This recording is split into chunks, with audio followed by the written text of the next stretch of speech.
Selamat pagi untuk kita semuanya. Pagi, Pastor. Apa kabar? Luar biasa. Syukur dan pujian kepada Tuhan atas segala yang dianugerahkan bagi kita. Suster, Bapak, Ibu, saudara-saudari yang terkasih, dalam permenungan kita ketika melihat sabda Tuhan yang dihadirkan bagi kita dalam minggu biasa yang ke-22 ini, saya mengajak kita untuk semakin menghayati pemberian diri. Saudara dan Bapak Ibu, saudara-saudari yang terkasih, kita menyadari bahwa puncak dari hidup manusia yaitu kehidupan kekal. Maka berkaitan dengan kehidupan kekal yang pasti terjadi, namun penuh dengan bayang-bayang dalam menggapainya. Bapak Ibu saudara yang terkasih, secara iman kita mengakui bahwa puncak dari kehidupan kita atau persiaran kita di dunia adalah kehidupan yang kekal. Yakinan iman, tapi untuk menggapainya kita terus di dalam perjuangan. Mengapa saya mengatakan hal ini ketika dijalani penuh dengan bayang-bayang, ibaratnya berhasil atau tidak, atau apakah hidup saya akhirnya sampai pada kehidupan kekal, hidup yang sempurna kalau dikatakan dalam Injil. Hal ini karena kita menyadari bahwa sebagai manusia kita melewati kehidupan yang penuh dengan tantangan, termasuk yang menantang iman kita atau penghayatan iman kita masing-masing terhadap Tuhan. Ya, bayang-bayang itu yang menjadi bayang-bayang adalah karena kita menjalani kehidupan dengan penuh dengan dinamika itu yang membuat kita kadang-kadang benar tidak bahwa sampai pada kehidupan akhir di dunia ini, saya sampai pada kehidupan yang kekal, yang bahagia. Semua boleh mencapai kehidupan kekal, karena neraka juga hidup yang kekal. Tetapi hidup yang sempurna yang dikatakan oleh Yesus dalam Injil. Maka saudara Bapak Ibu, saudara-saudari yang terkasih, sabda Tuhan hari ini menghadirkan makna mencapai kehidupan kekal dengan pemberian diri. Pemberian diri bukanlah sebuah tindakan yang mudah dijalani, karena pemberian diri akan, saya mengatakan, sebuah momen yang menakutkan. Hal ini karena ketika orang berani memutuskan untuk memberikan diri, maka jaminannya sampai kepada sesuatu yang sangat penting atau sangat vital dari kehidupan, yaitu nyawa. Harus berani kehilangan nyawa. Akan tetapi jika Allah menghendaki, apakah tanggapan manusia? Apakah manusia mampu menghindari? Jadi pemberian diri sampai pada menyerahkan nyawa.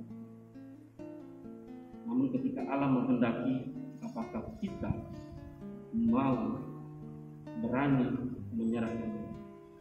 Tetapi dalam refleksi Nabi Yeremia, kita dapat menyadari bahwa ketika Allah menghendaki, Yeremia pun tidak dapat berbuat apa. Sehingga Yeremia mengatakan, ya, saya tidak sanggup. Mau menghindar, tidak mampu. Meskipun Yeremia yakin bahwa firman itu seperti celah menjadi cemooh dari banyak orang. Tetapi ketika Allah menghendakinya, Yeremia tidak bisa berbuat apa-apa. Allah begitu kuat, kehendak Allah begitu kuat hadir dalam diri Yeremia.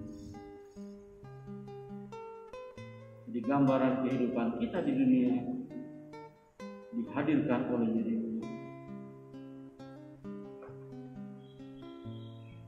Saudara dan Bapak Ibu, saudara-saudari yang terkasih, maka Paulus dengan nada yang lebih lembut ketika mengajak jemaat di Roma dalam perjalanan kehidupan, hendaknya kita melihat perjalanan kita harus sesuai dengan kehendak Allah. Jadi ajakan Paulus lebih lembut bahwa dalam perjalanan hidup kita harus berbarengan dengan kehendak Allah, atau melihat apakah tindakan kita ini sesuai dengan tindakan Allah,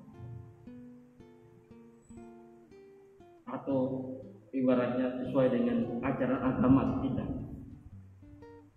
di dalam perjalanan hidup di dunia.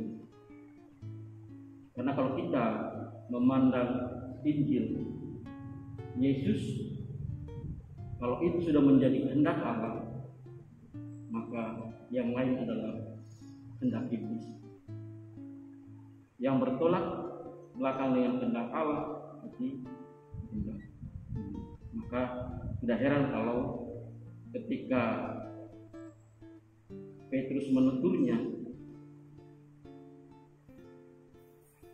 Yesus dengan tegas mengatakan, "Enyah iblis." Berarti tidak sesuai dengan kehendak Allah adalah kehendak. Meskipun bagi Petrus itu sangat baik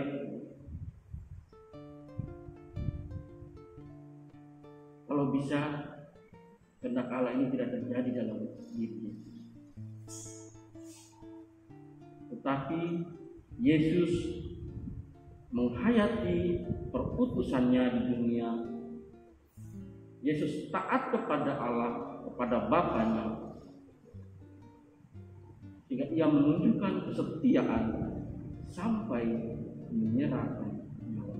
Maka kita belajar dari keteladanan kesetiaan Yesus ini dalam menghidupi apa yang juga diajarkan atau diharapkan oleh Paulus kepada jemaat.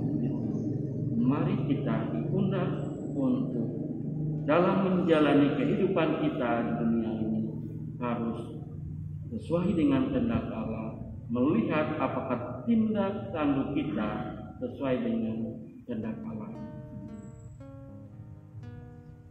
agar kita dapat memperoleh kehidupan yang baru, nyawa yang baru, yang sempurna pada akhir kehidupan kita. Apa gunanya kita memperoleh seluruh dunia tetapi kita kehilangan nyawa? Mari kita menyadarinya dan memandangnya menjadi bagian dari kehidupan kita, dan kita berani memikul salib kita. Tuhan memberkati.